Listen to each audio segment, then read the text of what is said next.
Você acha que no tempo que a gente vive, com com a perca dessa noção, quando a gente fala evangelho do reino, está falando de um reino, está falando de um rei, está falando de uma autoridade máxima. Você acha que no tempo que a gente vive, as pessoas têm dificuldade de entender a soberania de um rei? Ou o quanto é se entregar ao que a gente tenta explicar lá para as pessoas quando a gente está pregando, que é da questão do Kyrios, né, do Senhor, que Jesus era o Kyrios, que ele passava a ser dono de tudo. Você entende que Uhum. hoje em dia é difícil? Como contornar isso? Como fazer isso entrar na cabeça das pessoas de que não, não é uma democracia. Deus É, não é um, não é uma anarquia, não é uma democracia, é um reino de Deus onde ele é soberano. isso. Eu acho que nossa cultura, né, ela foi se deteriorando e as coisas foram piorando muito.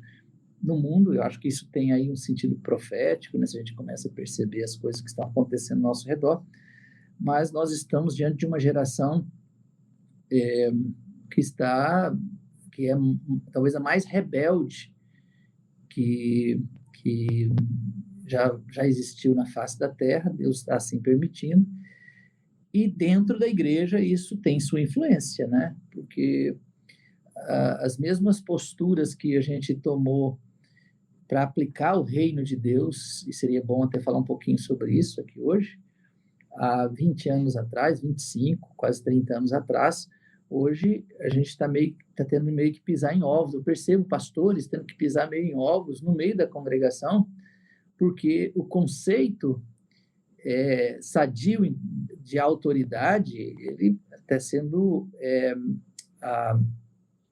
desprezado. E claro que Sim, não se estabelece reino de Deus sem a autoridade de Cristo e dos meios que ele estabeleceu, tá? No meio da igreja. Então a gente tem que sim reafirmar isso aí. Agora, tem um outro lado que tem a ver com a diluição do evangelho, porque aquilo que era ruim, tem essa frase que a gente costuma dizer, nada é tão ruim que não possa piorar, não é? Isso se aplica literalmente com respeito à teologia vigente e predominante do nosso tempo. Porque nós estamos num momento que até saudade do evangelho ruim do século passado a gente está tendo, porque a coisa está piorando demais. Quer dizer, o evangelho das ofertas, aquele que se pregava que Jesus precisava ser aceito como Salvador, ele falava de céu, de inferno, de pecado. Falava, você é pecador, você precisa de Jesus, você está indo para o inferno e pronto. Existia um conteúdo espiritual ali. E era um evangelho pregado por homens sérios, na sua maioria. Os grandes sim. evangelistas do século passado, que a gente conheceu, eu posso citar, por exemplo, o Billy Graham, que foi um homem sério, um homem de um caráter é, que nunca deu assim, um escândalo, nem financeiro, nem moral, absolutamente. E então era um evangelho que falava de céu, que falava de inferno, que falava de pecado, que era pregado por homens sérios. O que foi que piorou? É que surgiu depois, não é? O evangelho da prosperidade, que é uma caricatura muito mal feita do evangelho. É o evangelho das ofertas muito bem piorado. Eu penso assim, se um dos apóstolos viesse hoje e passasse nas nossas ruas ouvindo os cultos e o que está acontecendo ali dentro, e a gente estivesse com ele, ele iria perguntar do que se trata aquilo ali. E se a gente falasse, não, aquilo ali é cristianismo, aquilo é igreja, ele iria, assim, ficar pasmo, iria ter um infarto, né? Por quê? Porque o evangelho das ofertas, ele não fala de céu, nem de inferno, nem de pecado. O evangelho das ofertas é um convite às pessoas a terem uma relação com Deus única e exclusivamente naquilo que elas podem obter nesta terra. é o evangelho de felicidade mundana. Eu me lembro que na década de 90, quando esses movimentos começaram a crescer no Brasil, que teve um determinado pastor que deu um chute numa santa, né? Isso foi no início da década de 90, na Sim. televisão, isso deu uma repercussão muito grande. Eu me lembro que eu vi acho que foi um sociólogo dando uma entrevista numa rede de televisão. Esse cara acho que não era cristão, mas ele falou uma coisa que eu fiquei muito impressionado, isso lá. O repórter, né, o jornalista, perguntou para ele o que era movimentos pentecostais. E ele falou direito, ele falou, ó, são os movimentos que creem que os dons espirituais mencionados em Atos, no livro da Bíblia lá, é para a nossa época. E aí ele fez outra pergunta, qual a diferença do evangélico reformado, lá dos puritanos, os metodistas, lá de séculos atrás, para o evangélico moderno? Aí esse homem falou assim, a diferença é a seguinte, que naquela época dos reformados, as pessoas, eles tinham um tipo de fé assim, que você precisava viver nesta terra esperando o céu.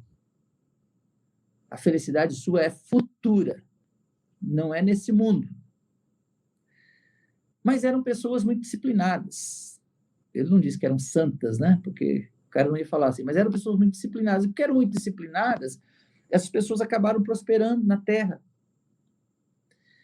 Mas, curiosamente, elas prosperaram na terra com bens, mas não eram apegadas a bens.